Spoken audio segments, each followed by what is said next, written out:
बिस्मिल्लाहिर्रहमानिर्रहीम। अस्सलाम वालेकुम डियर स्टूडेंट्स। इस वीडियो में हम क्लास 9 मैथ्स की जो नई बुक आई है उसकी रिव्यू एक्सरसाइज नंबर 2 को मुकम्मल तौर पे सॉल्व करेंगे। चैनल को सब्सक्राइब कर लीजिएगा ताकि आपको सारे क्वेश्चन के सॉल्यूशन टाइम टाइम पर मिल सके। अब यहाँ पर क्वेश्चन नंबर 1 है, 4 options are given against each statement, encircle the correct option. ये नीचे हमें हर स्टेटमेंट के साथ चार चार ऑप्शन दी गई हैं, तो हमने जो करेक्ट ऑप्शन है उसको सर्कल करना है। ठीक है, अभी जो रिव्यू एक्सरसाइज होती है ये काफी इंपॉर्टेंट होती है क्योंकि जो एमसीक्यू से क्वेश्चन वगैरह है वो इन एक्सरसाइज में से काफी आ जाते हैं। ठीक है, तो अब देखें पार्ट 1 है, इसमें हमें ये स्टेटमेंट दी गई है, the standard form of 5.2 into 10 raised to power 6 is. ये हमें साइंटिफिक नोटेशन में एक वैल्यू दी गई है, तो अगर इसको हम स्टैंडर्ड फॉर्म में या ऑर्डिनरी नोटेशन में लेके आए तो इन चार वैल्यू में से कौन सी वैल्यू बनेगी। तो देखें, अगर हम इस 10 को हटाएंगे, इसको रिमूव करेंगे, इसको ऑर्डिनरी या स्टैंडर्ड फॉर्म में लाने के लिए, तो हमें ये जो डेसिमल पॉइंट है या इशारिया है, इसको इसकी ओरिजिनल प्लेस से 6 डिजिट मूव करना पड़ेगा। किस तरफ? राइट साइड मूव करना पड़ेगा, क्योंकि ये पावर जो है ये पॉजिटिव है, माइनस साइन के साथ नहीं है। ठीक है, तो इसका मतलब है कि देखें ये एक डिजिट तो ऑलरेडी है, उसके बाद हमें इस 2 के साथ मजीद 5 जीरो ऐड करना पड़ेंगे, तो इसका मतलब है कि ये वाली जो वैल्यू है ये इसकी स्टैंडर्ड फॉर्म हो जाती है। ठीक है, तो मैं यहाँ पर इसको सर्कल कर लेता हूँ, ये हमारा पार्ट 1 कंप्लीट हो जाता है। और उसके बाद पार्ट 2 है, इसमें साइंटिफिक नोटेशन ऑफ, ये हमें ऑर्डिनरी फॉर्म में एक वैल्यू दी गई है, तो इसको अगर हम साइंटिफिक नोटेशन में कन्वर्ट करें तो इन चार ऑप्शन में से कौन सी वाली ऑप्शन सही होगी। ठीक है, तो देखिए अब ये इस क्वेश्चन के ऑपोजिट हो गया। अब हमें ये जो डेसिमल पॉइंट या इशारिया है इसको इसकी ओरिजिनल प्लेस यानी कि 3 के बाद लेके आना है। ठीक है, तो यहाँ पर आने के लिए कितने डिजिट हमें मूव करना पड़ेगा? 4 डिजिट हमें मूव करना पड़ेगा। और हम राइट साइड पे डेसिमल पॉइंट को लेके आएंगे तो हम जो 10 की पावर लिखेंगे वो -4 लिखेंगे। ठीक है, तो इसका मतलब है कि इसके लिए जो ऑप्शन बी है ये करेक्ट ऑप्शन है, तो मैं इसको सर्कल कर लेता हूँ। ठीक है, उसके बाद नंबर 3 है, the base of common logarithm. Common logarithm की बेस 10 होती है, ये हम पढ़ के आए थे। हमने दो किस्म के लॉगरिथम देखे थे, एक बेस 10 के साथ जिसको कॉमन लॉगरिथम कहते थे, और एक बेस ई के साथ था जिसको कि नेचुरल लॉगरिथम कहते थे। ठीक है, उसके बाद नंबर 4 है, इसमें हमें ये वैल्यू दी गई है, log of 2 raised to power 3 to the base 2।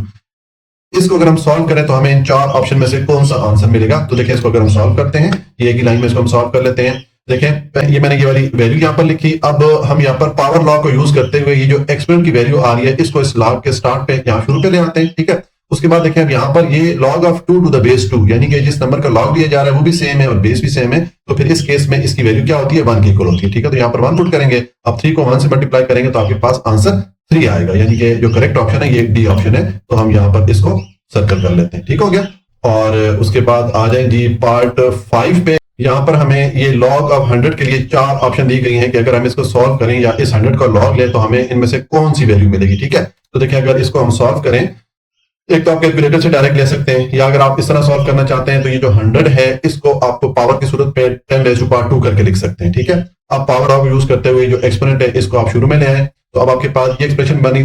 तो इसमें log of 10 to the base 10, यानी कि जिस नंबर का log ले रहे हैं और इसकी बेस दोनों सेम है तो ये फिर 1 के इक्वल होता है, तो ये 2 into 1 2 हो जाएगा, यानी कि log ऑफ 100 के लिए जो करेक्ट वैल्यू है वो ये 2 या ऑप्शन ए है। ठीक है, तो मैं इसको सर्कल कर लेता हूँ, या अगर आप इस तरह नहीं करना चाहते तो आप कैलकुलेटर से डायरेक्ट इसको कर लीजिएगा। ठीक है, उसके बाद पार्ट 6 है, इसमें हमें ये वैल्यू दी गई है कि अगर log ऑफ 2 इक्वल हो इस वैल्यू के, देन log ऑफ 200 किसके इक्वल होगा।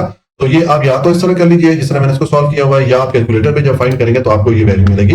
मैं इसको सर्कल कर लेता हूँ, ये करेक्ट ऑप्शन है। ठीक है, और उसके बाद आ जाए जी ये पार्ट 7 है, log ऑफ 100 इक्वल होता है, ये अनडिफाइंड होता है, इसका कोई आंसर नहीं आ सकता। ठीक है, तो हम ये जो ऑप्शन डी है इसको सर्कल कर लेंगे। ठीक है, और पार्ट 8 है, log ऑफ 10,000 इक्वल है, तो अब इसको भी हम सॉल्व कर लेते हैं। देखें यहाँ पर ये log की बेस नहीं लिखी हुई, तो जब log की बेस नहीं लिखी हुई तो उसकी बेस 10 होती है, वो कॉमन log होता है, ये हम जानते हैं। तो मैंने इसकी बेस 10 पुट कर दी, और ये जो 10,000 है इसको मैंने एक्सपोनेंट की फॉर्म में लिख दिया, 10 raised to power 4 लिख दिया, क्योंकि 10 को 4 टाइम आपस में मल्टीप्लाई करेंगे तो आपको 10,000 ही मिलेगा। ठीक है, अब नेक्स्ट आप पावर लॉ को यूज करते हुए ये जो एक्सपोनेंट है इसको इस लॉ के स्टार्ट में या शुरू में ले आए। ठीक है, अब यहाँ पर देखें log of 10 to the base 10, base भी सेम है और जिस नंबर का log लिया जा रहा है वो भी सेम है, तो ये किसके इक्वल होता है? 1 के इक्वल होगा। यहाँ पर मैंने 1 पुट कर दिया, 4 को 1 से मल्टीप्लाई करेंगे तो हमारा आंसर क्या आएगा? 4 आएगा, यानी कि ये ऑप्शन सी जो है ये करेक्ट है। ठीक है, तो आप इस तरह कर लें, या फिर आप कैलकुलेटर से डायरेक्ट जो है इसको कैलकुलेट कर सकते हैं। और उसके बाद पार्ट 9 है, इसमें हमें ये log of 5 plus log of 3 इसकी वैल्यू मालूम करनी है। तो देखें यहाँ पर अगर हम प्रोडक्ट लॉ को यूज करें, प्रोडक्ट लॉ क्या होता है कि अगर आपके पास ये दो वैल्यूज आपस में प्लस हो रही हो log वाली और उनकी बेस भी सेम हो,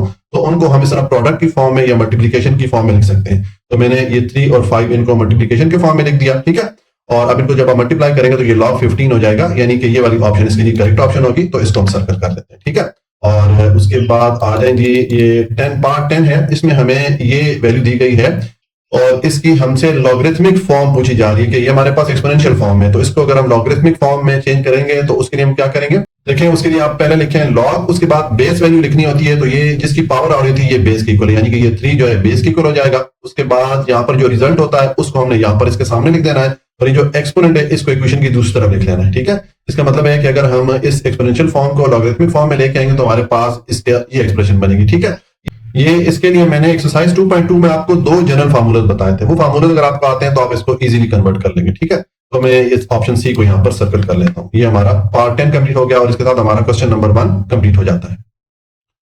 अच्छा जी, अब क्वेश्चन नंबर 2 है express the following number in scientific notation. ये नीचे में कुछ नंबर दिए गए हैं, इनको हमने साइंटिफिक नोटेशन में लिखना है, यानी कि 10 की पावर की सूरत में लिखना है। ठीक है, तो अब देखें पार्ट 1 इसमें हमें ये नंबर दिया गया है, तो इसको हमने लेके आना है साइंटिफिक नोटेशन में। इसका सोल्यूशन है, पहले मैंने इस नंबर को लिखा, अब साइंटिफिक नोटेशन में लाने के लिए हमें ये जो इसका डेसिमल पॉइंट है इसको मूव करना है, और इसको इसकी जो ओरिजिनल पोजीशन या असल पोजीशन है, यानी कि ये जो पहला नॉन जीरो डिजिट 5 है इसके बाद लेके आना है। ठीक है, 5 और 6 के दरमियान इसको रखना है, तो इसके लिए हमें कितने डिजिट मूव करना पड़ेगा, 1 2 3 4 डिजिट हमें मूव करना पड़ेगा राइट साइड पे। तो आप जब इसको साइंटिफिक नोटेशन में लिखेंगे तो देखिए मैंने ये 5 के बाद यहाँ पर डेसिमल पॉइंट डाल दिया, और उसके बाद इस नंबर को हमने मल्टीप्लाई कर लेना होता है 10 से, और 10 की हमने वो पावर डालनी होती है जितने डिजिट हमने इस आशारिया को मूव किया है। हमने 4 डिजिट मूव किया है आशारिया को इधर लाने के लिए, तो हम 10 की पावर 4 लिखेंगे, लेकिन यहाँ पर जो पावर है वो माइनस साइन के साथ आएगी, यानी कि नेगेटिव पावर होगी, क्योंकि हम लेफ्ट से राइट साइड पे हमने डेसिमल पॉइंट को मूव किया। ठीक है, अगर राइट से लेफ्ट साइड पे मूव करेंगे तो फिर 10 की पावर जो है वो पॉजिटिव होती है, प्लस साइन के साथ होती है। ठीक है, उसके बाद आ जाए पार्ट 2 है, इसमें हमें ये नंबर दिया गया है, तो इसको हमने साइंटिफिक नोटेशन में लिखना है। तो इसके लिए अब इसका जो डेसिमल पॉइंट है इसको हमने इसके ओरिजिनल पोजीशन यानी कि 7 के पहले, यानी कि इस 7 और 3 के दरमियान लेके आना है। तो उसके लिए हमें इसका डेसिमल पॉइंट पहले देखना है कि कहां पर है। इस नंबर में देखिए डेसिमल पॉइंट नजर नहीं आ रहा, इसका मतलब इसका जो डेसिमल पॉइंट है यहाँ राइट साइड पे शुरू में है, तो यहां से इसको ले जाने के लिए इस 7 से पहले अगर इसको लेके जाए तो हमें 2 डिजिट इसको मूव करना पड़ेगा। ठीक है, तो इसको अगर हम साइंटिफिक नोटेशन में लिखेंगे तो हम लिखेंगे, देखिए ये मैंने 7 के बाद ये डेसिमल पॉइंट डाल दिया, और अब इस नंबर को 10 से मल्टीप्लाई करके 10 की हम वो पावर डालेंगे जितने डिजिट हमने डेसिमल पॉइंट को मूव किया है। हमने 2 डिजिट मूव किया तो मैंने 10 की पावर 2 यहां पर डाल दी, लेकिन यहां पर देखिए माइनस साइन के साथ पावर नहीं है, नेगेटिव नहीं है, क्योंकि हम राइट से लेफ्ट साइड पे गए थे। ठीक हो गया, और उसके बाद ये पार्ट 3 है, इसमें हमें ये वैल्यू दी गई है, तो इसको हमने साइंटिफिक नोटेशन में लेके आना है। तो ये तो हमारे पास ऑलरेडी 10 की पावर में ये वाली वैल्यू आ रही है, ये जो 0.33 है इसको हम लेके आते हैं, तो इसके लिए जो इसका डेसिमल पॉइंट है इसको हमने मूव करना है, और इसकी जो ओरिजिनल पोजीशन है यानी कि जो पहले वाला 3 है इसके बाद इसको लेके आएंगे। तो उसके लिए हमें कितना डिजिट मूव करना पड़ रहा है, 1 डिजिट हमें मूव करना पड़ रहा है। तो इसका मतलब है हम फिर ये जो 0.33 है इसको अगर साइंटिफिक नोटेशन में लिखेंगे तो ये मैंने 3 के बाद डेसिमल पॉइंट डाल दिया। ठीक है, और इसको मैंने मल्टीप्लाई कर दिया 10 की पावर -1 से, क्योंकि हमने 1 डिजिट डेसिमल पॉइंट को मूव किया है और राइट साइड में मूव किया, इसलिए मैंने जो 10 की पावर है वो माइनस साइन के साथ डाल दी, यानी कि 10 की पावर नेगेटिव हो जाएगी इस केस में। ठीक है, अब देखें ये जो दो आपके पास टर्म्स आ रही हैं दोनों में बेस सेम है, तो इन दोनों को आपस में हम मल्टीप्लाई कर सकते हैं। तो इनको जब मल्टीप्लाई करेंगे तो इनकी पावर्स ऐड हो जाती हैं, तो ये -1 + 3 इसको जब ऐड करेंगे तो आपके पास 10 की पावर 2 आ जाएगा। तो ये हमारे पास साइंटिफिक नोटेशन आ जाती है इस नंबर के लिए। ठीक है, ये हमारा पार्ट 3 कंप्लीट हो जाता है, और इसके साथ हमारा क्वेश्चन नंबर 2 भी कंप्लीट हो गया। क्वेश्चन नंबर 3 है express the following number in ordinary notation. ये हमें नीचे कुछ नंबर दिए गए जो कि साइंटिफिक नोटेशन में, तो अब इनको हमने ऑर्डिनरी नोटेशन में या स्टैंडर्ड फॉर्म में लेके आना है, यानी कि जो पिछला क्वेश्चन है उसके ऑपोजिट हो गया। अब पार्ट 1 है, इसमें हमें ये वाली वैल्यू दी गई है, तो इसका सोल्यूशन है हमने इस वैल्यू को लिखा। अब ये साइंटिफिक नोटेशन में, इसको हमने स्टैंडर्ड फॉर्म में या ऑर्डिनरी नोटेशन में लेके आना है, तो उसके लिए जो 10 की पावर वाली वैल्यू आ रही है इसको हमने खत्म करना है। ठीक है, तो देखें इसको जब आप खत्म करेंगे तो आपने 10 की पावर देखनी है, जितनी पावर होगी इस डेसिमल पॉइंट को आपने उतने डिजिट मूव करना है। अगर पावर पॉजिटिव वैल्यू के साथ होगी, माइनस साइन नहीं होगा इसके साथ, तो फिर जो डेसिमल पॉइंट है ये राइट साइड पे मूव होगा। ठीक है, और अगर 10 की पावर नेगेटिव होगी, माइनस साइन के साथ होगी, तो फिर इस डेसिमल पॉइंट को हम इस तरह लेफ्ट साइड में मूव करेंगे। अब यहाँ पर 10 पॉजिटिव वैल्यू के साथ है, माइनस साइन के साथ नहीं है, तो ये डेसिमल पॉइंट है, इसको हम 3 डिजिट राइट साइड में मूव करेंगे। 1 डिजिट ऑलरेडी हमारे पास है 6, 2 मजीद हम जीरोस डालेंगे तो इसका जो डेसिमल पॉइंट है यहाँ पर आ जाएगा। तो नॉर्मली डेसिमल पॉइंट जब राइट पे आ रहा होता है बिल्कुल लास्ट पे, तो उसको डालते नहीं होते, अगर आप डालते हैं तो पॉइंट डाल के 0 लिख सकते हैं। ठीक है, तो ये हमने इस नंबर को चेंज कर दिया ऑर्डिनरी नोटेशन में या स्टैंडर्ड फॉर्म में। ठीक है, उसके बाद आ जाए पार्ट 2 में, ये हमें साइंटिफिक नोटेशन में वैल्यू दी गई है, तो इसको हमने चेंज करना है स्टैंडर्ड फॉर्म में या ऑर्डिनरी नोटेशन में। इसका सोल्यूशन है हमने इस नंबर को लिखा, अब इसको चेंज करते हैं स्टैंडर्ड फॉर्म में, तो उसके लिए जो 10 की पावर -4 ये वाली वैल्यू आ रही है इसको हमने खत्म करना है। तो इसका मतलब है कि अब 10 की पावर कितनी आ रही है, -4 है, तो हमने 4 डिजिट इस डेसिमल पॉइंट को मूव करना है किस तरफ, अब हमने लेफ्ट साइड पे जाना है क्योंकि 10 की पावर माइनस है। ठीक है, तो हम लेफ्ट साइड पे मूव करेंगे तो देखें एक डिजिट तो ऑलरेडी हमारे पास है, अब मजीद 3 जीरोस आप यहाँ पर ऐड करके यहाँ पर डेसिमल पॉइंट डाल देंगे, ठीक है। तो ये हम 4 डिजिट डेसिमल पॉइंट को मूव करके यहाँ लेफ्ट साइड पे ले आए, ठीक है। और डेसिमल पॉइंट के इस तरह यूजुअली ये खूबसूरती के लिए जो है तो 0 को डाल दिया जाता है। तो ये हमारे पास स्टैंडर्ड फॉर्म आ गई है इस साइंटिफिक नोटेशन की वैल्यू के लिए, ठीक है। और उसके बाद आ जाए पार्ट 3 है, इसमें हमें ये साइंटिफिक फॉर्म में या साइंटिफिक नोटेशन में नंबर दिया गया है, तो इसको हमने स्टैंडर्ड फॉर्म में या ऑर्डिनरी नोटेशन में लेके आना है। तो देखें अब इसका ये जो 10 की पावर 6 आ रही है, ये वाली टर्म हमने खत्म करनी है। तो 10 की जितनी पावर है हमने डेसिमल पॉइंट को उतना मूव करना है। तो अब यहाँ पर 10 की पावर -6 है, तो हमने डेसिमल पॉइंट को 6 डिजिट मूव करना है। और किस तरह मूव करना है? लेफ्ट साइड में मूव करना है, क्योंकि यहाँ पर जो पावर है वो नेगेटिव है, ये माइनस साइन के साथ है, ठीक है। तो अब इस 6 के साथ डेसिमल पॉइंट कहां पर है? जब डेसिमल पॉइंट नजर नहीं आ रहा होता, इसका मतलब है कि डेसिमल पॉइंट वैल्यू के स्टार्ट पे या राइट साइड पे होता है, ठीक है। तो अब यहाँ राइट साइड से हमने डेसिमल पॉइंट को मूव करना है लेफ्ट साइड पे, टोटल 6 डिजिट, ठीक है। तो एक डिजिट हमारे पास ऑलरेडी है, मजीद आप 5 जीरो अपने पास ऐड करके यहाँ पर डेसिमल पॉइंट डाल दें, ठीक है। और डेसिमल पॉइंट के इस तरफ आप ये खूबसूरती के लिए 0 डाल लेते होते हैं, ठीक है। तो इस तरह ये हमने इस नंबर को चेंज कर दिया स्टैंडर्ड फॉर्म में या ऑर्डिनरी नोटेशन में। ये हमारा क्वेश्चन नंबर 3 कंप्लीट हो गया। अच्छा जी, अब क्वेश्चन नंबर 4 है, express each of the following in logarithmic form. ये नीचे हमें एक्सपोनेंशियल फॉर्म में वैल्यूज दी गई हैं, तो इनको हमने लॉगरिथमिक फॉर्म में लेके आना है। तो देखिए हमने ये 2 जनरल फार्मूलाज देखे थे जब हम इस चैप्टर की एक्सरसाइज पढ़ रहे थे। इसमें ये एक्सपोनेंशियल फॉर्म का जनरल फार्मूला है और ये लॉगरिथमिक फॉर्म का जनरल फार्मूला है। ये 2 फार्मूलाज आपको याद रखना पड़ेंगे। अगर आपको ये वाला फार्मूलाज याद होंगे तो फिर आप बहुत आसानी से एक फॉर्म से दूसरे फॉर्म में चेंज कर लेंगे किसी भी एक्सप्रेशन को, ठीक है। अब यहाँ पर पार्ट 1 इसमें हमें ये एक्सप्रेशन दी गई है, तो अब ये एक्सपोनेंशियल फॉर्म में यानी कि इस फॉर्म में, तो हमने इस एक्सपोनेंशियल फॉर्म से लेके आना है इसको लॉगरिथमिक फॉर्म में, ठीक है। तो देखिए आप इस फॉर्मूला को फॉलो करते हुए हम इसको चेंज करेंगे, क्या आ जाएगा? मैंने लिखा इट्स लॉगरिथमिक फॉर्म इज, उसके बाद देखें हमने इस फॉर्मूला को फॉलो करना है, हमने एक्सपोनेंशियल फॉर्म से आना है इस लॉगरिथमिक फॉर्म में। तो पहले आप लिखें लॉग, उसके बाद हमें क्या वैल्यू चाहिए होती है? ये b या बेस वाली वैल्यू चाहिए होती है। ये कौन सी वैल्यू होती है यहाँ पर? जिसकी एक्सपोनेंट या पावर आ रही होती है। तो इसका मतलब ये जो 3 है ये बेस वैल्यू है। तो यहाँ पर इस लॉग के साथ मैंने इसको छोटा सा करके लिख दिया 3, ठीक है। ये हमारी बेस वैल्यू होगी। उसके बाद ये x की वैल्यू कौन सी होती है? ये जो हमारे पास आंसर होता है एक्सपोनेंशियल फॉर्म का, यानी कि ये जो 2187 है ये यहाँ पर x की जगह आ जाएगा। और ये जो पावर होती है ये देखें ये दूसरी तरफ चली जाती है, तो ये 7 को हम दूसरी तरफ ले जाएंगे। तो ये हमने एक्सपोनेंशियल फॉर्म को चेंज कर दिया है लॉगरिथमिक फॉर्म में। फिर इसका पार्ट 2 है, इसमें हमें ये एक्सपोनेंशियल फॉर्म में एक्सप्रेशन दी गई है, तो इसको हमने लॉगरिथमिक फॉर्म में लिखना है। तो सेम हम ये जो फार्मूला जनरल फार्मूला आपको मैंने बताए थे ये वाला यूज करेंगे। देखिए हमने इस फॉर्म से यानी कि एक्सपोनेंशियल फॉर्म से लेके आना है लॉगरिथमिक फॉर्म में, ठीक है। तो ये मैंने लिखा इट्स लॉगरिथमिक फॉर्म है। उसके बाद पहले आप लिखें लॉग, फिर आपको b या बेस वैल्यू चाहिए होती है। तो एक्सपोनेंशियल फॉर्म में जिसकी पावर आ रही होती है वो बेस वैल्यू होती है, यानी कि जो a है इसको हम पुट कर लेंगे यहाँ पर। ये मैंने लॉग के साथ इसको छोटा सा लिख दिया, ये हमारी बेस वैल्यू हो गई। और उसके बाद हमें ये x की वैल्यू चाहिए होती है, जो कि यहाँ पर इस एक्सपोनेंशियल फॉर्म में रिजल्ट होता है, आंसर होता है, ये x के इक्वल होता है। तो इस c को हम यहाँ पर ले आएंगे। और फिर हमें इस y की वैल्यू चाहिए होती है, ये एक्सपोनेंट की वैल्यू होती है। जो एक्सपोनेंशियल फॉर्म में एक्सपोनेंट या पावर की वैल्यू होती है ये इस y के इक्वल होती है। तो इस b को हम ले आएंगे इक्वेशन के दूसरी तरफ, ठीक है। ये हमने इस एक्सपोनेंशियल फॉर्म को चेंज कर दिया है लॉगरिथमिक फॉर्म में।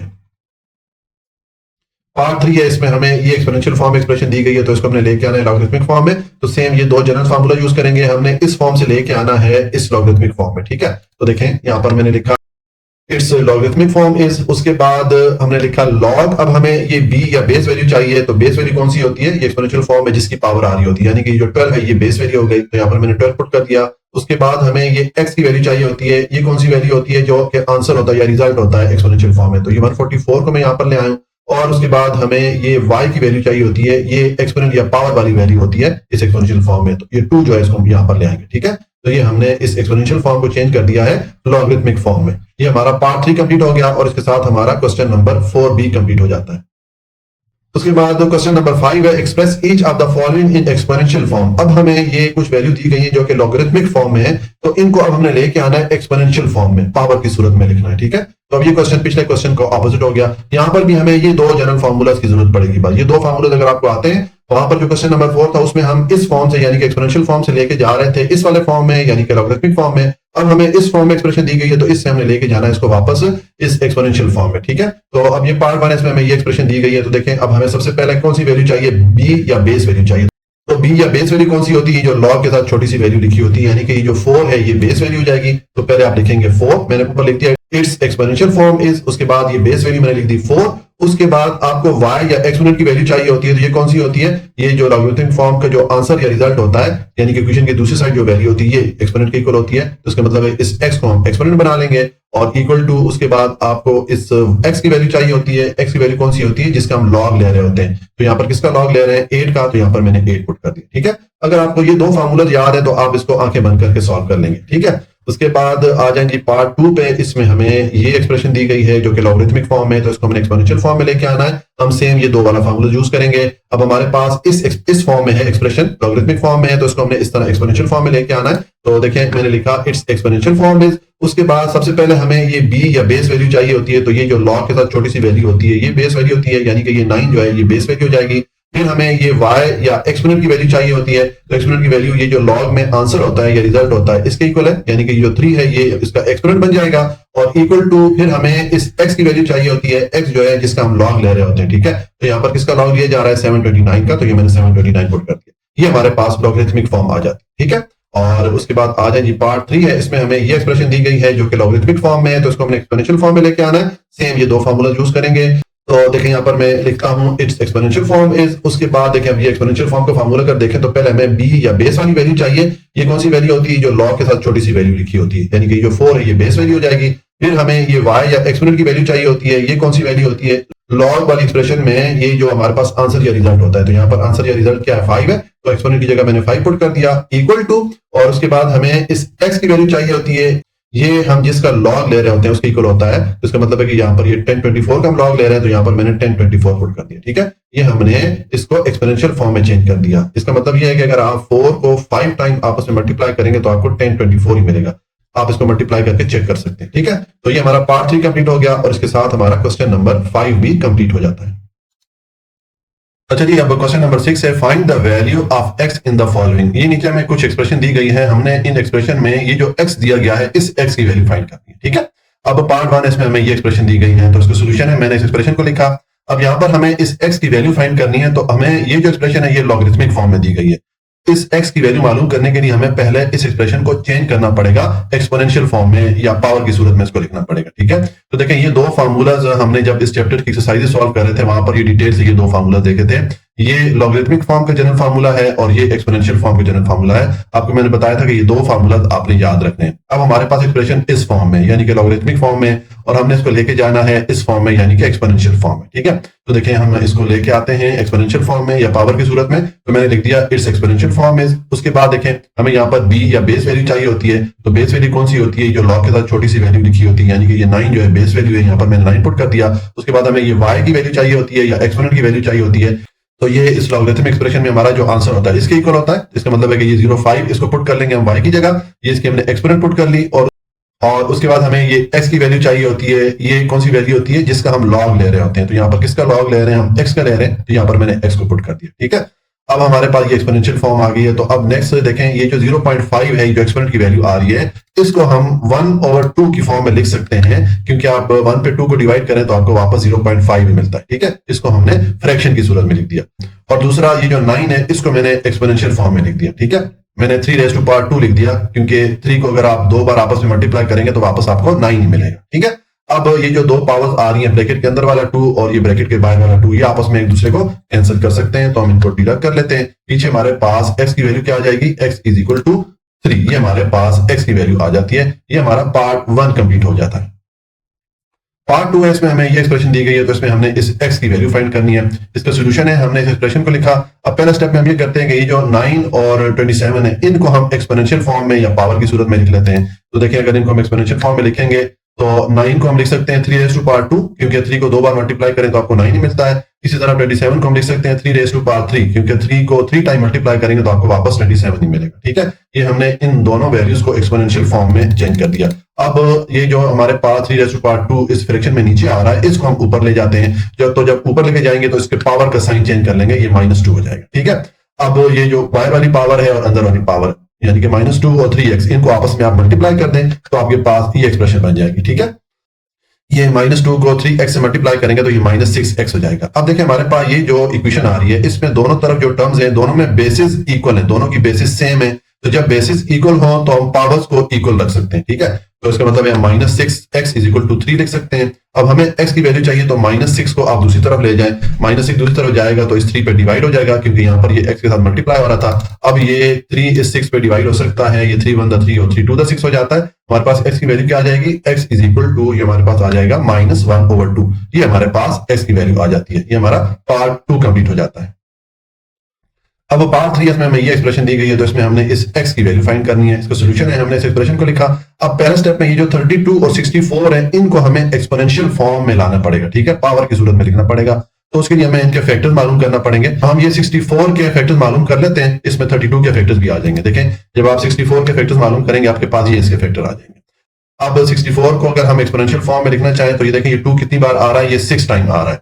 तो हम 2 रेज़ टू पावर 6 लिख सकते हैं 64 की जगह। और 32 का अगर चेक करें तो इसका 2 यहां से अगर काउंट करें तो 1 2 3 4 5, यानी कि हम 2 रेज़ टू पावर 5 लिख सकते हैं 32 की जगह, ठीक है। तो हम इन दोनों वैल्यूज को एक्सपोनेंशियल फॉर्म में जब लिखेंगे तो ये हमारे पास 32 को मैंने लिख दिया 2 रेज़ टू पावर 5 और 64 को मैंने लिख दिया 2 रेज़ टू पावर 6, क्योंकि 2 रेज़ टू पावर 5 को मल्टीप्लाई करेंगे आपस में, क्योंकि 2 को 5 टाइम आपस में मल्टीप्लाई करेंगे तो आपको 32 मिलेगा, और 2 को 6 टाइम आपस में मल्टीप्लाई करेंगे तो आपको वापस 64 ही मिलेगा, ठीक है। अब आपके पास ये एक्सप्रेशन बन रही है, तो अब इस एक्सप्रेशन में ये जो 2 रेज़ टू पावर 5 इस फ्रैक्शन में नीचे आ रहा है, इसको आप ऊपर ले जाएं, तो ऊपर जब लेके जाएंगे तो इसका जो पावर है उसका साइन चेंज कर लेंगे, इसको -5 कर देंगे, ठीक है। तो अब हमारे पास ये जो एक्सप्रेशन बन रही है, इसमें ये जो एक्सपोनेंट की वैल्यू आ रही है -5 और 2x, इनको हम आपस में मल्टीप्लाई कर लेते हैं, तो हमारे पास ये एक्सप्रेशन बन जाएगी। ये -5 और 2x को मल्टीप्लाई करेंगे तो ये -10x हो जाएगा, ठीक है। अब हमारे पास है कि ये जो इक्वेशन आ रही है, इसमें जो दोनों तरफ टर्म्स आ रही है, दोनों में बेसिस सेम है। तो जब दोनों तरफ बेसिस सेम हो या बेसिस इक्वल हो, तो हम पावर्स को एक दूसरे के इक्वल रख सकते हैं। तो मैं -10x = 6 लिख लूंगा। अब मैं इस x की वैल्यू चाहिए, तो इसके साथ ये जो -10 आ रहा है, इसको हम इक्वेशन की दूसरी तरफ लेके जाएंगे। यहाँ पर ये मल्टीप्लाई हो रहा है, इसके साथ दूसरी तरफ जाके 6 पे ये डिवाइड हो जाएगा। तो ये मैंने 6 डिवाइडेड बाय -10 लिख दिया। अब 2 का टेबल इन दोनों वैल्यूज पे डिवाइड हो सकता है, 6 पे भी डिवाइड हो सकता है और 10 पे भी। ये आ जाएगा 2 3 6 हो जाएगा और 2 5 10 हो जाता है। तो इसका मतलब हमारे पास x की वैल्यू क्या आ जाएगी, x इज इक्वल टू -3/5। ये हमारे पास x की वैल्यू आ जाती है। ये हमारा पार्ट 3 कंप्लीट हो गया और इसके साथ ही हमारा ये क्वेश्चन नंबर 6 भी कंप्लीट हो जाता है। अच्छा जी, अब क्वेश्चन नंबर 7 है, write the following as a single logarithm. ये नीचे हमें कुछ एक्सप्रेशन दी गई है जिनमें के मल्टीपल लॉगरिथम की टर्म्स आ रही है, ठीक है। तो हमने इनको एक लॉगरिथम वाली टर्म में कन्वर्ट करना है, ठीक है। तो अब देखें, पार्ट 1 इसमें हमें ये एक्सप्रेशन दी गई है, इसका सॉल्यूशन है। पहले मैंने इस एक्सप्रेशन को लिखा। अब पहले स्टेप में हम पावर लॉ को यूज करते हुए ये जो 7 और 3 यानी कि जो कांस्टेंट वैल्यूज आ रही है, इनको हम यहां से उठा के एक्सपोनेंट या पावर बना लेते हैं, ये वाला लॉ यूज करते हुए, ठीक है। तो देखें, ये हमारे पास आ जाएगा। ये मैंने इस 7 को यहाँ पर एक्सपोनेंट बना दिया और यहाँ पर इस 3 को मैंने एक्सपोनेंट बना दिया, ठीक है। अब नेक्स्ट ये जो 2 और 3 जो एक्सपोनेंट की वैल्यूज आ रही है, इनको आपस में आप मल्टीप्लाई करें तो ये y की पावर 6 आ जाएगा, ठीक है। अब आपके पास ये दो लॉग वाली वैल्यूज आ रही हैं जिनकी बेस सेम है और इनके दरमियान माइनस का साइन है। तो आप ये कोशेंट लॉ को यूज करते हुए आप इनको इस तरह डिवाइड या फ्रैक्शन की सूरत में लिख सकते हैं, ठीक है। जब दो सेम बेस की लॉग वाली वैल्यूज आ रही है, उनके दरमियान का माइनस का साइन हो, तो हम उनको इस तरह इस फॉर्म में लिख सकते हैं। तो हम इसको फ्रैक्शन की सूरत में लिख लेते हैं। ये हमारा आंसर आ गया। हमने इस एक्सप्रेशन को सिंगल लॉग वाली टर्म में कन्वर्ट कर लिया। ये हमारा पार्ट 1 कंप्लीट हो जाता है। पार्ट 2 है, इसमें हमें ये एक्सप्रेशन दी गई है, तो इसको हमने सिंगल लॉग वाली टर्म में कन्वर्ट करना है, ठीक है। तो इसका सॉल्यूशन है, पहले मैंने इस एक्सप्रेशन को लिखा। अब देखें, पहले स्टेप में ये जो पावर लॉ है, इसको यूज करते हुए ये जो 3 आ रहा है, इसको हम एक्सपोनेंट बना लेते हैं, ठीक है। तो ये हमारे पास आ जाएगा। देखें, इस 3 को मैं यहां से उठा के मैंने इसको इसका एक्सपोनेंट या पावर बना दिया, ठीक है। अब आपके पास ये एक्सप्रेशन बन रही है, तो ये 4 रेज़ टू पावर 3 का मतलब ये है कि 4 को 3 टाइम आपस में मल्टीप्लाई करेंगे तो आपको 64 मिलेगा, ठीक है। अब आपके पास ये दो लॉग वाली टर्म आ रही है जिनके दरमियान माइनस का साइन आ रहा है, तो आप ये कोशेंट लॉ को यूज करते हुए इनको इस तरह डिवाइड या फ्रैक्शन की सूरत में लिख सकते हैं, ठीक है। तो हम ये कोशेंट लॉ को यूज करते हुए इनको इस तरह फ्रैक्शन की सूरत में लिख लेंगे, ठीक है। अब ये 32 इस 64 पे डिवाइड हो सकता है, इसको डिवाइड करेंगे, ये 32 1 दा 32 हो जाएगा और 32 2 दा 64 हो जाता है, यानी कि हमारे पास क्या आंसर आ जाएगा, ये आ जाएगा log 2 आ जाएगा, ठीक है। ये 2 और 1 को मैंने 2 लिख दिया, तो ये हमारा सॉल्यूशन आ जाता है। हमने इस एक्सप्रेशन को चेंज कर दिया है सिंगल लॉग वाली टर्म में, ठीक है। ये हमारा पार्ट 2 कंप्लीट हो जाता है।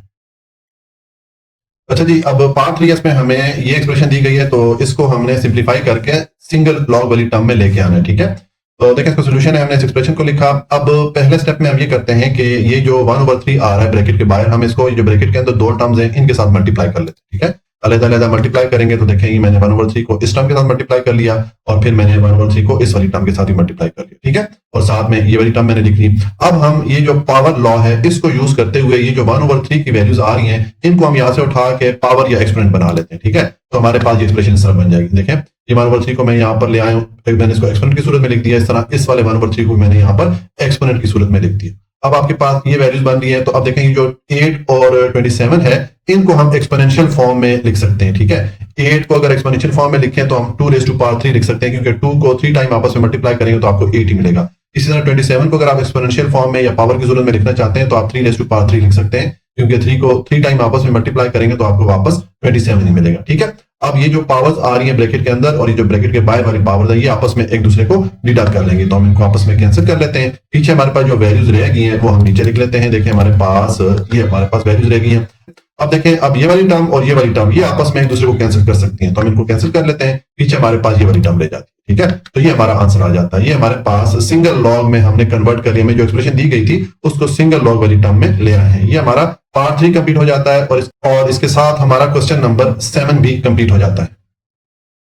अच्छा जी, अब क्वेश्चन नंबर 8 है expand the following using laws of logarithm. हमें ये कुछ एक्सप्रेशन दी गई है, इनको हमने एक्सपेंड करना है, इनको हमने खोलना है, यानी कि जो पिछला क्वेश्चन था ये उसके ऑपोजिट हो गया। वहां पर हम कंसाइज कर रहे थे, हम मल्टीपल लॉग वाली टर्म को कन्वर्ट कर रहे थे सिंगल लॉग वाली टर्म में। यहाँ पर अब ये सिंगल लॉग वाली टर्म आ रही है तो इसको हमने मल्टीपल लॉग वाली टर्म में लेके आना है, ठीक है। अब पार्ट 1 है, इसमें हमें ये एक्सप्रेशन दी गई है, इसको मैंने सॉल्व करना है, इसको सोल्यूशन है, मैंने इस एक्सप्रेशन को लिखा। अब पहले स्टेप में हम ये करते हैं, देखें हमारे पास यहाँ पर जो 3 वैल्यूज है x, y और z6 ये आपस में मल्टीप्लाई या प्रोडक्ट की सूरत में आ रही है, ठीक है। तो हम यहाँ पर ये जो प्रोडक्ट लॉ है इसको यूज करते हुए इनको हम प्लस की फॉर्म में लिख लेंगे, ठीक है। तो मैं इनको प्लस की फॉर्म में लिख लेता हूं। देखिए मैंने ये तीनों वैल्यूज को अलग-अलग प्लस की फॉर्म में लिख लिया इस लॉ को यूज करते हुए, ठीक है। अब नेक्स्ट हम ये देखें इस वाली टर्म में ये हमारे पास एक्सपोनेंट या पावर की वैल्यू आ रही है 6, तो हम ये जो पावर लॉ है इसको यूज करते हुए इस 6 को हम इस लॉ के स्टार्ट में ले आते हैं, ठीक है। तो ये हमारे पास एक्सप्रेशन इस तरह बन जाएगी, ठीक है। देखें ये 6 को मैं यहाँ स्टार्ट में ले आया, तो ये हमने इस एक्सप्रेशन को एक्सपेंड कर दिया, इससे ज्यादा मजीद इसको एक्सपेंड नहीं किया जा सकता। ये हमारा पार्ट 1 कंप्लीट हो जाता है।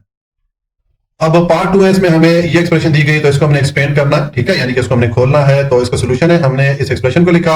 अब पहला स्टेप में ये जो हमारे पास √6 आ रहा है, हम इस √रूट को हटाते हैं, ठीक है। तो हम जब √रूट को हटाएंगे तो हम इसकी वैल्यू पुट कर लेंगे 1/6। √रूट स्क्वायर रूट को हटाते हैं तो हम 1 लिखते हैं और डिवाइडेड बाय यहाँ पर जो भी इंडेक्स की वैल्यू होती है, जैसे यहाँ पर 6 है तो मैंने 6 लिख दिया, ठीक है। और अगर यहाँ पर कोई भी वैल्यू ना हो तो फिर √रूट या स्क्वायर रूट की वैल्यू क्या होती है, 1/2 होती है, ठीक है। तो ये मैंने इस √रूट को हटा दिया और मैंने इसकी वैल्यू पुट कर ली।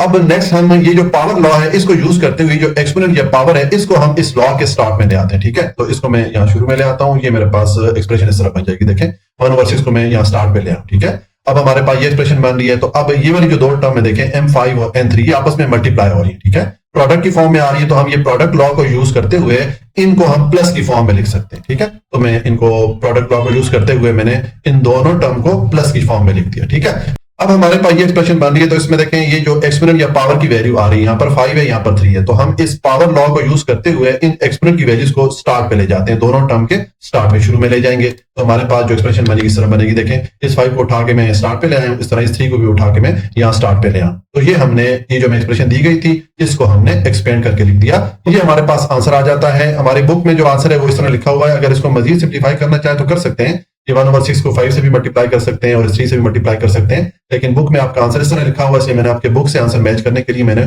इसको बस यहां तक ही रहने दिया, ठीक है। ये हमारा पार्ट 2 कंप्लीट हो जाता है।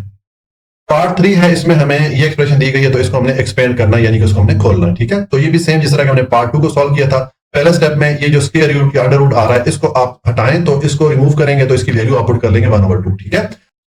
अब हमारे पास ये एक्सप्रेशन बनी, तो यहाँ पर देखें ये एक्सपोनेंट या पावर की वैल्यू आ रही है, तो हम इस पावर लॉ को यूज करते हुए ये एक्सपोनेंट या पावर की वैल्यू हम स्टार्ट पे ले आएंगे, इस लॉग से पहले हम इसको लिख लेंगे, ठीक है। तो ये मैंने 1/2 और उसके बाद मैंने ये वाली टर्म लिख दी। अब देखिए ब्रैकेट में ये दो वैल्यूज आपस में मल्टीप्लाई हो रही हैं, 8 और x3 ये आपस में मल्टीप्लाई हो रही हैं, यानी कि प्रोडक्ट की फॉर्म में आ रही हैं। तो अब हम ये प्रोडक्ट लॉ को यूज करते हुए इन दोनों को प्लस की फॉर्म में लिख सकते हैं, ठीक है। तो मैं इनको प्लस की फॉर्म में लिखूंगा। देखें ये हमारे पास इस तरह एक्सप्रेशन बन जाएगी। ये दोनों वैल्यूज को मैंने प्रोडक्ट लॉ को यूज करते हुए प्लस की फॉर्म में लिख दिया।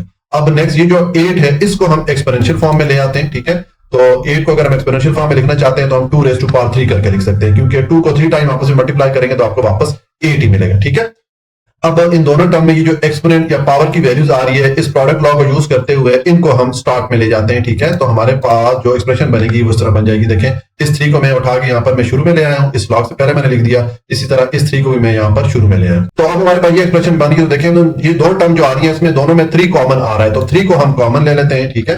3 को मैंने कॉमन ले लिया और पीछे ये log 2 और log x मैंने लिख दिया, ठीक है। तो इस तरह ये हमारे पास एक्सपेंडेड फॉर्म आ जाती है। ये हमारा पार्ट 3 कंप्लीट हो जाता है और इसके साथ हमारा क्वेश्चन नंबर 8 भी कंप्लीट हो गया। अच्छा जी, अब क्वेश्चन नंबर 9 है, find the values of the following with the help of logarithm table. ये नीचे में कुछ एक्सप्रेशन दी गई है, इनको हमने सॉल्व करना है लॉगरिथम टेबल की मदद से, ठीक है। तो अब पार्ट 1 है, इसमें हमें ये एक्सप्रेशन दी गई है, इसका सोल्यूशन है। मैंने इस एक्सप्रेशन को लिखा। अब पहले स्टेप में हम ये करते होते हैं कि हमें जो भी एक्सप्रेशन दी जाती है जिसको कि हमने लॉगरिथम टेबल की मदद से सॉल्व करना होता है, हम उस एक्सप्रेशन को किसी भी English alphabet x y z के इक्वल रख लेते हैं। तो मैं इसको एक्स के इक्वल रख लेता हूं। मैंने लिख दिया let x is equal to, और फिर मैंने ये एक्सप्रेशन लिखी। अब हमें चूंकि लॉगरिथम टेबल को यूज करना है इसको सॉल्व करने के लिए, तो हमें ये जो इक्वेशन हमारे पास आ रही है इस इक्वेशन की दोनों साइड का लॉग लेना पड़ेगा। तो मैंने लिख दिया taking log on both side. उसके बाद ये मैंने एक्स का भी लॉग ले लिया और मैं ये जो एक्सप्रेशन थी इसका भी मैंने लॉग ले लिया, और साथ ही ये जो क्यूब रूट आ रहा था इसको मैंने हटा के इसकी वैल्यू पुट कर दी 1/3, ठीक है। अब हमारे पास ये एक्सप्रेशन बन रही है। तो अब ये जो इक्वेशन की राइट हैंड साइड है इसको हम सॉल्व करेंगे। तो यहाँ पर हम जो पावर लॉ है उसकी मदद से ये जो एक्सपोनेंट या पावर की वैल्यू आ रही है इसको उठा के हम यहाँ पर स्टार्ट पे ले आते हैं, ठीक है। तो हमारे पास ये जो एक्सप्रेशन है इस तरह बन जाएगी, ठीक है। अब हमारे पास ये एक्सप्रेशन बनी है। तो अब ये जो हमारे पास नंबर आ रहा है 68.24, इसके लिए हमने लॉग की वैल्यू मालूम करनी है। तो क्वेश्चन में तो हमसे कहा गया कि हमने लॉगरिथम टेबल यूज करना है, लेकिन नॉर्मली पेपर में इतना टाइम नहीं होता कि लॉगरिथम टेबल में बार बार जाके वहां से हम वैल्यूज उठाएं। आप बेहतर है कि कैलकुलेटर यूज करें। बस कैलकुलेटर यूज करते टाइम आप अगर राउंड ऑफ करना आपको प्रॉपर तरीके से आता हो, ठीक, तो फिर आपका जो आंसर है वो बुक के आंसर के साथ एग्जैक्टली मैच भी करेगा और आपका टाइम भी सेव होगा। क्योंकि स्टूडेंट को ज्यादातर कैलकुलेटर से ये मसला होता है कि वो जो उनका आंसर होता है वो प्रॉपर मैच नहीं कर रहा होता, क्योंकि वो जो राउंड ऑफ करने का तरीका है वो सही तरीके से इस्तेमाल नहीं करते होते, ठीक है। तो अब जब आप इस नंबर का कैलकुलेटर पे लॉग की वैल्यू मालूम करेंगे तो आपके पास ये वाली वैल्यू आ जाएगी, ठीक है। अब लॉग की वैल्यू किस तरह मालूम करते हैं, मैंने आपको ही जब हम पीछे एक्सरसाइज सॉल्व कर रहे थे वहां पर बताया था कि आप पहले लॉग वाला बटन प्रेस करेंगे कैलकुलेटर पे, फिर आप ये वाली जो वैल्यू है इसको एंटर करेंगे, फिर आप इक्वल का साइन पुट करेंगे तो आपके पास ये वैल्यू आ जाएगी। अब आपके पास जो वैल्यू आएगी उसमें ये यहाँ तो मैंने सिर्फ ये डेसिमल पॉइंट के बाद 4 डिजिट लिखे हैं, लेकिन उसमें काफी सारे डिजिट होते हैं, हमने 4 डिजिट यहाँ पर लिखने होते हैं। और बस इस चीज का ख्याल रखना होता है कि 4 डिजिट के बाद अगले वाला डिजिट आप चेक करें, अगर उसकी वैल्यू 5 या 5 से बड़ी होगी तो ये जो 4th डिजिट होता है इसमें आप 1 ऐड कर लेंगे, और अगला डिजिट अगर 5 से छोटा होगा तो फिर ये 4th डिजिट आप एज इट इज लिख लेंगे। अगर आप इस तरह सॉल्व करेंगे तो आपका जो आंसर है वो बुक के आंसर के साथ एग्जैक्ट मैच करेगा, ठीक है। तो अब हमारे पास ये क्वेश्चन बन रही है, तो ये 3 को आप इस नंबर पे कैलकुलेटर से डिवाइड करेंगे तो आपके पास ये वैल्यू आ जाएगी। ये हमारे पास log ऑफ x की वैल्यू आ जाती है। अब हमें सिर्फ x की वैल्यू चाहिए तो उसके लिए इस log को खत्म करना पड़ेगा। तो उसके लिए हमें क्या करना पड़ेगा, इक्वेशन की दोनों साइड का हमें एंटी लॉग लेना पड़ेगा। तो मैंने लिख दिया taking anti log on both side. दोनों साइड का लॉग एंटी लॉग लेंगे तो देखें यहाँ पर इक्वेशन की साइड पर लॉग और एंटी लॉग आपस में एक दूसरे को कैंसिल कर लेंगे, यहाँ पर x रह जाएगा और इस वैल्यू का मैंने एंटी लॉग लिख लिया। अब ये जो नंबर है इसका हम एंटी लॉग लेंगे, तो इसके लिए भी आप कैलकुलेटर यूज करें। कैलकुलेटर से आप किस तरह एंटी लॉग लेंगे, पहले आप शिफ्ट वाला बटन प्रेस करें, फिर आप लॉग वाला बटन प्रेस करें, फिर आप ये जो नंबर है इसको एंटर करें और फिर आप इक्वल का साइन पुट करेंगे तो आपके पास एंटी लॉग की वैल्यू आ जाएगी। ये 4.086 ये वाली वैल्यू आ जाएगी। ये हमारे पास x की वैल्यू आ जाती है। तो ये हमारा पार्ट 1 कंप्लीट हो जाता है। अच्छा जी, पार्ट 2 इसमें हमें ये एक्सप्रेशन दी गई है, तो इस एक्सप्रेशन को हमने सिंप्लीफाई करना है लॉग टेबल की मदद से, ठीक है। इसका सोल्यूशन है, हमने इस एक्सप्रेशन को लिखा। अब पहला स्टेप हमारा क्या होगा, जो भी आपको एक्सप्रेशन दी जाए उसको आप किसी भी English alphabet x y z के इक्वल रख दे, ठीक है। तो मैं इसको रख लेता हूं एक्स के इक्वल। मैंने लिख दिया let x is equal to, मैंने ये एक्सप्रेशन लिखी, ठीक है।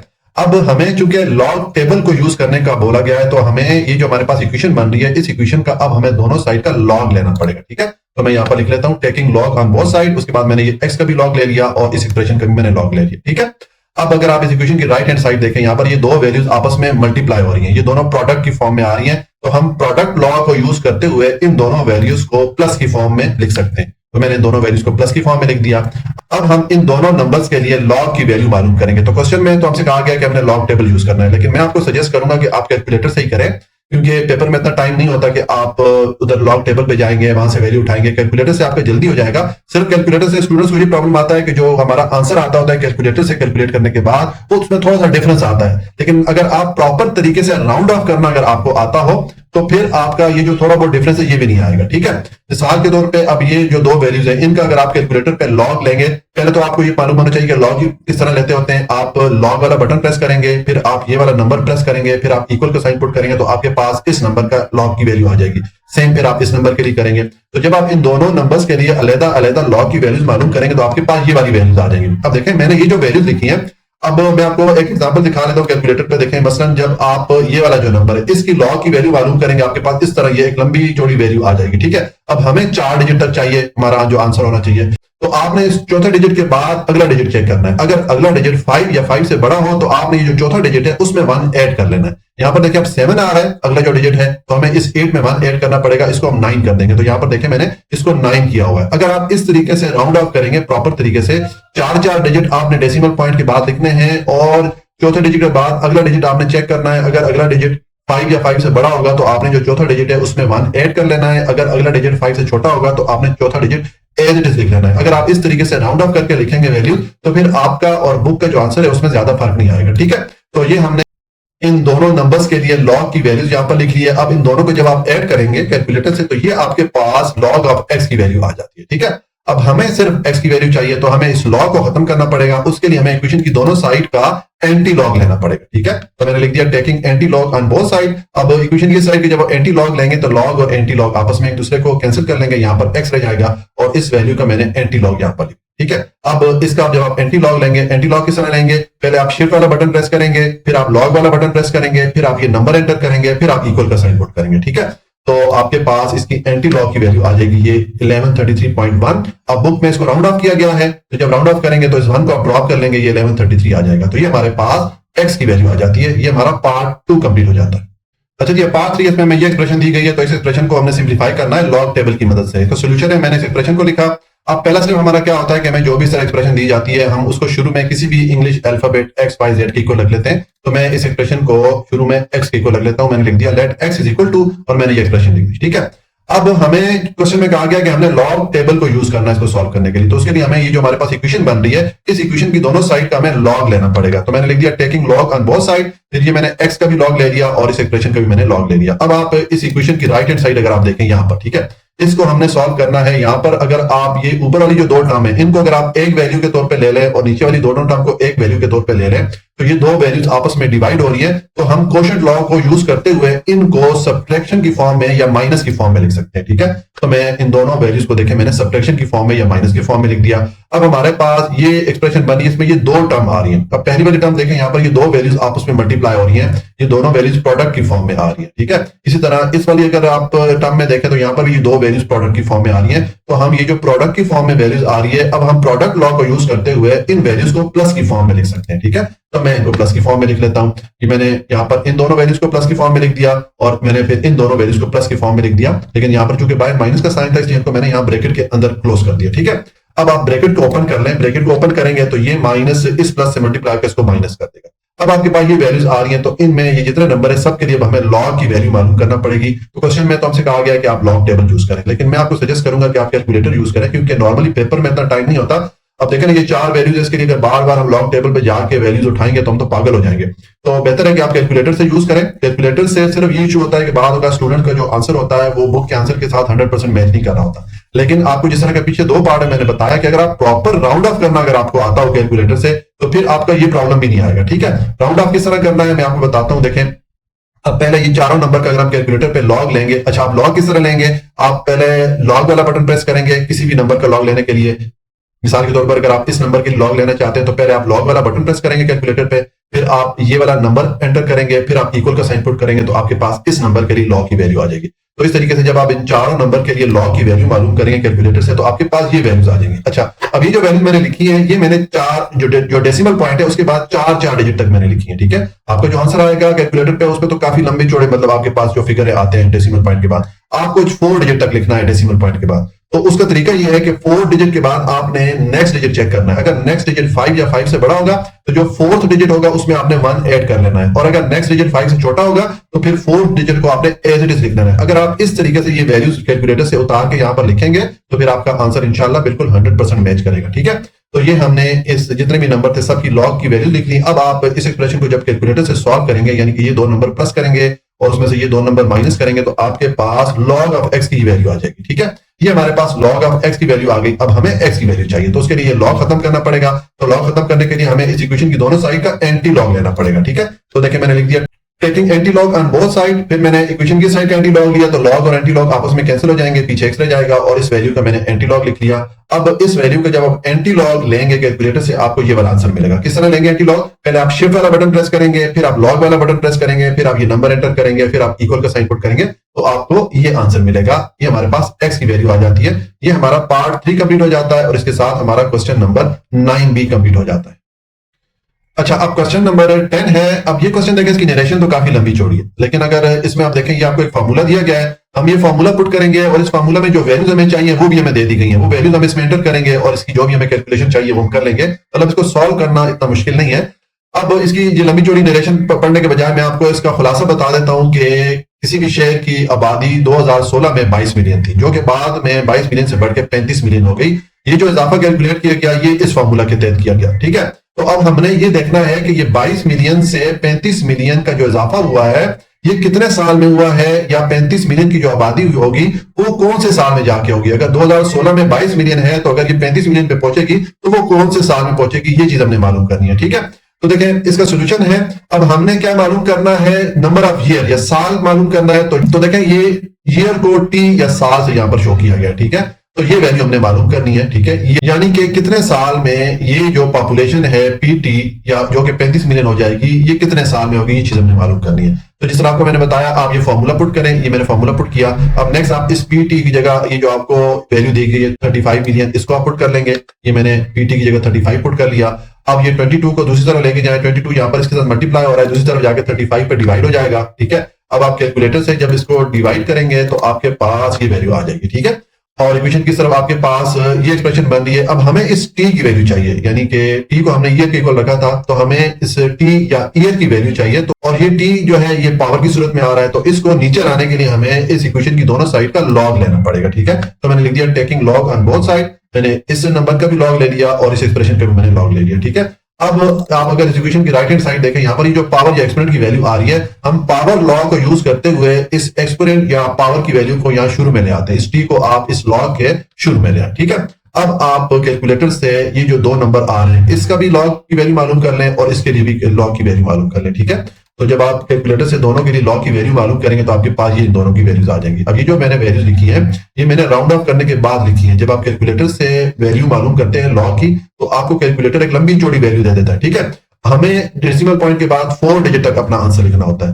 तो आपने 4 डिजिट के बाद अगला डिजिट चेक करना है 5th डिजिट। अगर वो 5 या 5 से बड़ा होगा तो आपने पिछले डिजिट यानी कि 4 डिजिट में 1 ऐड कर लेना है, और अगर अगला डिजिट या 5th वाला डिजिट 5 से छोटा होगा तो फिर आपने जो 4th डिजिट है उसको एज इट इज लिख लेना है। अगर आप इस तरीके से प्रॉपर तरीके से राउंड ऑफ करके कैलकुलेटर से वैल्यूज यहां पर उतारेंगे तो फिर आपका जो आंसर है वो बुक के आंसर के साथ प्रॉपर मैच करेगा। ठीक है, तो अब आपके पास ये एक्सप्रेशन बन रही है, इसमें हमें टी की वैल्यू चाहिए तो इस वैल्यू को दूसरी तरफ ले जाते हैं। यहाँ पर ये वैल्यू इस टी के साथ मल्टीप्लाई हो रही है, दूसरी तरफ जाके ये इस नंबर पे इसको डिवाइड कर लेंगे। ठीक है, अब जब आप इसको डिवाइड करेंगे कैलकुलेटर से तो आपके पास क्या वैल्यू आ जाएगी, टी की वैल्यू आ जाएगी 18.84। तो इसको हम राउंड ऑफ कर लेंगे 19 ईयर कर लेंगे। ठीक है, क्योंकि यहाँ पर क्वेश्चन में आपको कहा गया है कि round the answer to the nearest year. ठीक है, तो अब 18.84 का नियरेस्ट ईयर कौन सा बनता है, 19 बनता है। ठीक है, तो इसलिए यहाँ पर मैंने इसको 19 ईयर तक कर दिया। तो ये हमारे पास टी की वैल्यू आ जाती है, यानी कि 22 मिलियन से 35 मिलियन की आबादी तक पहुंचने के लिए कितने साल चाहिए, 19 साल चाहिए।